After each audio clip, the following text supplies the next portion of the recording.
저는 오늘 이제 인베디드 시스템 소프트웨어 버그에 대해서 이제 그 프로그래머가 잘할 수 있는 실수 같은 것들을 이제 10가지 중에서 이제 5개 정도 해가지고 발표해 보겠습니다.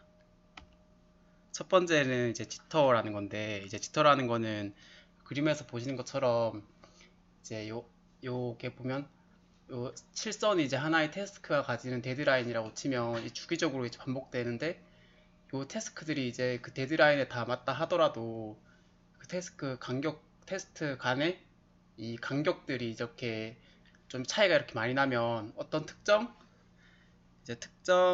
시스템에서는 이 지터가 이제 허용되지 않는 시스템이 있거든요. 예를 들어서 뭐 저도 이 부분 자세히는 모르지만 뭐 아날로그 디지털 컨버터 같은 경우에는 이제 이렇게 차이가 나게 되면 이제 값의 정확도가 이제 보장되지 못한다고 하더라고요. 그렇기 때문에 이런 것들을 이제 이런 것들이 허용되지 않는 시스템이 있기 때문에 이런 지터를 해결하기 위해서는 보시는 것처럼 이제 뭐 RTOS를 사용할 때 태스크별로 이제 그 그걸로 이제 태스크를 만드는 게 아니라, 예를 들어서 이제 태스크별로 스케줄링 하는 게 아니라 그 타이머 틱을 이용해 가지고 이제 주기적으로 이렇게 무조건 분기적으로 일어날 수 있게 해가지고 지터가 이제 항상 그 태스크 간에 이제 시간이 같으니까 지터가 발생하지 않도록 이렇게 해주는 것이고요. 이렇게 해주면 되고, 즉 이제 보시면 RTOS의 스케줄링 태스크를 사용하지 않고 타이머 틱을 사용하시면 됩니다. 그리고 다음으로는 이제 우선순위를 이제 태스크에 대한 우선순위를 선택할 때 이제 사용자가 잘못하는 경우인데요. 보통 이제 그냥 하면 이런 우선순위를 그냥 사람이 그냥 생각하는 대로 그냥 수동으로 설정해 주는 게 맞아요. 어떤 태스크가 어떤 것보다 대충적으로 높겠지 해가지고 이렇게 아무 때나 설정해 주는데, 이렇게 해주면 예를 들어서 두 가지 경우가 있는데, 이 위에 거는 이제 둘 다 같은 태스크인데 하나는 태스크 1 태스크가 있는데, 위의 경우에는 이제 태스크 1이 프라이어티가 더 높은 경우이고, 아래는 이제 태스크 2가 이제 더 높은 것인데, 이렇게 보시면 이제 태스크 2가 더 높을 때는 이제 데드라인이 이제 안 받게 되는 경우가 발생하기 때문에, 이제 사람이 그냥 자기 생각으로 매뉴얼리하게 이제 해주는 것보다는 이제 RMS네요. RMS라는 방식으로 이제 레이트 모노토닉 스케줄링 방법이라고 해가지고 일반적으로 이제 픽스된 그 우선순위를 설정할 때 해주는 방식이거든요. 보시면 보통 이제 이런 프라이어티 해주는 방식이 보면 세 가지가 있는데, 픽스드 프라이어티랑 다이나믹 프라이어티랑 믹스드 프라이어티가 있는데, 픽스드 프라이어티는 이제 그 태스크가 가진 우선순위가 딱 고정되어 있는 거예요. 그래서 그 설계 단계에서 딱 고정시켜 놓은 것이고, 다이나믹 같은 경우에는 이제 그 프로그램이 동작하는 그 상황에서 이제 다이나믹하게 바꿀 수도 있는 건데, 이 RMS 같은 경우에는 이제 픽스트 프라이어티에서 이제 거의 사용되는 알고리즘이라고 할 수 있어요. 이제 보시면 이런 프라이어티가 왜 중요한가 하면, 이제 이 스케줄링 단계에서 각 테스트가 이제 익스큐션 타임 그 데드라인 안에 들어가야 되고, 그렇기 때문에 이제 그걸 이제 익스큐션 타임과 데드라인을 고려해야 되는데, 일반적으로 이제 모든 경우에서는 이제 각 태스크의 주기분의 아마도 데드라인 분의 워스트 익스큐션 타임의 합이 100보다 작으면 돼요. 예를 들어서 이게 지금 되는 이유가 위에 게 되잖아요. 태스크 1, 2가 두 개까지 있는데, 이게 지금 무조건 이제 판별할 수 있는 거죠. 이 태스크가 이제 스케줄링 했을 때 이렇게 다 들어갈 수 있냐 안 들어갈 수 있나. 이게 이제 100% 아니면 무조건 되는 거예요. 무조건 예를 들어서 이렇게 이제 뭐 태스크 1, 2가 있을 때 이제 워스트 케이스 익스큐션 타임이랑 데드라인이랑 고려해가지고 이제 이걸 계산하면 90이라서 이제 어떻게 스케줄링을 잘만 하면 무조건 된다. 이렇게 이제 이게 계산하는 방식인데, 여기 보시면 이제 RMS가 RM 방식이 하여튼 RMS는 이제 간단하게 설명하면, 이제 아까 그 피리오드가 짧으면 이제 무조건 높은 우선순위를 주는 방식이에요. 선택할 때. 그렇게 해가지고 이제 아까 보신 것처럼 아까 예제에서 태스크 2가 이제 타임이 작으니까 무조건 더 높은 우선순위로, 그래서 여기서 이제 무조건 될 수 있도록 이렇게 되는 거죠. 그런데 이제 이 RMS에도 한계가 있는데, 아까 여기서 이제 100% 무조건 이제 어떻게든 스케줄링 하면 100% 이내면 어떻게 무조건 돼요. 근데 그 이 RMS는 이제 아까 픽스트 프라이어티 중에 하나라고 했잖아요. 그래서 무조건 그 프라이어티가 정해져 있기 때문에 이제 여기서 보시면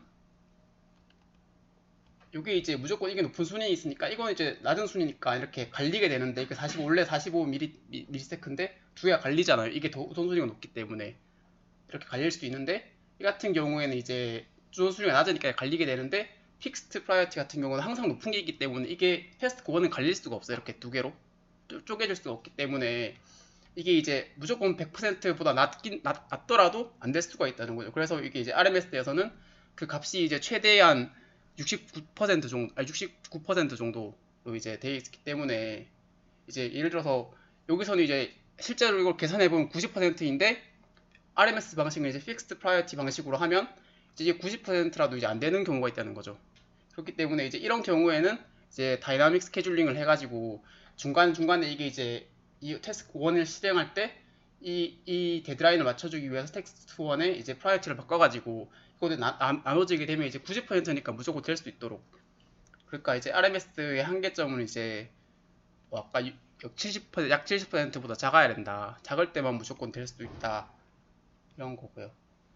다음으로는 이제 힙 프래그먼테이션인데, 보통 메모리 릭이라는 것과 메모리 프래그먼테이션이 있는데, 메모리 릭은 이제 말록으로 만약에 힙 영역에 할당을 했을 때 리턴을 하지 않는 경우, 리턴을 하지 않으니까 이제 그게 이제 포인터가 이제 할당은 되어 있는데 프리가 안 돼 있으니까 이제 발생하는 것이고, 프래그먼테이션 같은 경우는 그냥 이제 사용하면 발생하는 거예요. 왜냐하면 이제 힙 영역은 이게 이제 프래그멘테이션 예인데, 이렇게 쓰고 이거 프리 시키면 여기를 동시에 다 못 쓴다는 거죠, 한 번에. 프래그멘테이션 때문에. 그래서 보시면 이게 이제 이게 왜 힘력이 발생하나 하면, 이제 스택 메모리 같은 경우는 이제 순차적으로 쓰여지잖아요. 순차적으로 쓰여지고 다시 들어가는데, 힘 영역 같은 경우에는 이제 중간에 부분적으로 쓰니까 이제 예를 들어서 요 작은 영역에는 큰 메모리를 할당 못하는 거죠. 그렇기 때문에 이제 이렇게 프래그멘테이션이 더 큰 이제 릭보다는 더 큰 이렇게 악영향을 줄 수도 있다는 것이고요.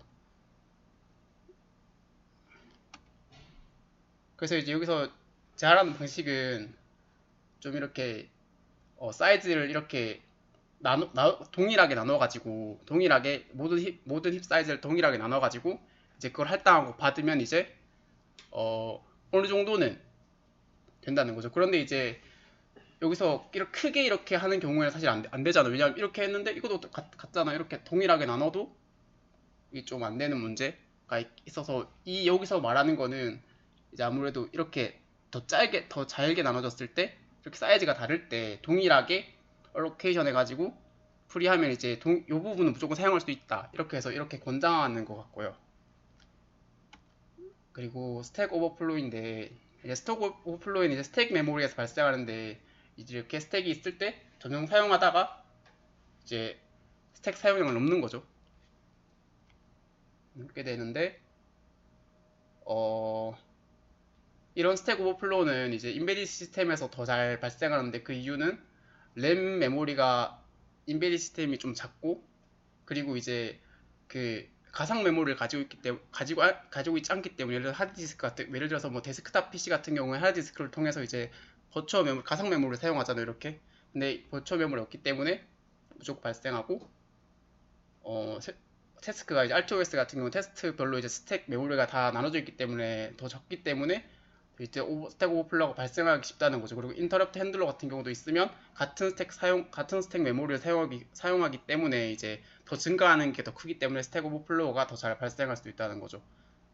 그래서 이제 근데 이런 스택 오버플로우는 이제 테스팅 과정에서 찾기가 어려워요, 엄청. 이제 돌려봐야지 알고, 그리고 그런 돌리는 과정도 이제 월스트 케이스를 찾기가 어려운 거죠.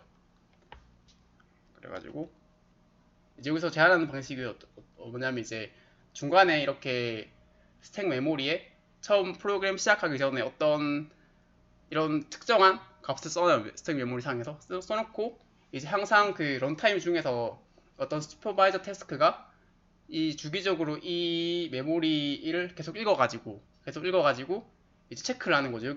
처음에 이거 썼으니까 이제 스택 메모리를 점점 사용하다 보면 함수가 계속 호출되면서 스택 메모리가 사용되다 보면 이제 이걸 덮어 쓰게 되잖아요. 덮어 쓰게 되면 이제 슈퍼바이저 태스크가 이걸 보고 이제 알람 해가지고 이렇게 해주면 이제 적어도 스택 오버플로우는 발생하지 않으니까 이렇게 해가지고 여기서는 이제 이거를 이제 왓치독 타이머랑 같이 추가로 기능을 넣어가지고 이렇게 여기 메모리가 사용되는 경우 이제 뭐 재부팅 되도록 이렇게 하기를 좀 권장하고 있고요. 그리고 다음에 이제 벌라트럴 키워드를 이제 안 쓰는 경우인데 이거 벌라트는 이제 대부분 이제 인베디 시스템에서 이제 뭐 외부 I/O 장비 사용할 때 이제 컴파일러가 이게 이제 그냥 옵티마이즈 가는 그 경우에서 이제 그 값이 계속 변하는데 컴파일러 같은 경우에 이걸 이제 하여튼 생략하는 경우가 많기 때문에 이걸 하기 위해서 이제 뭐 여기서는 이제 뭐 글로벌 변수 이제 ISR과 공유하는 글로벌 변수를 무조건 써주고 뭐 이렇게 RTOS의 테스트 같은 경우에도 무조건 써주고 메모리 맵 프리퍼레리 레지스터 값 되는 그 포인터도 무조건 벌라틀로 써주고 이렇게 뭐 딜레이 루프 같은 경우도 이제 무조건 써주고 이렇게 하더라고요. 이거 아니네. 네, 감사합니다.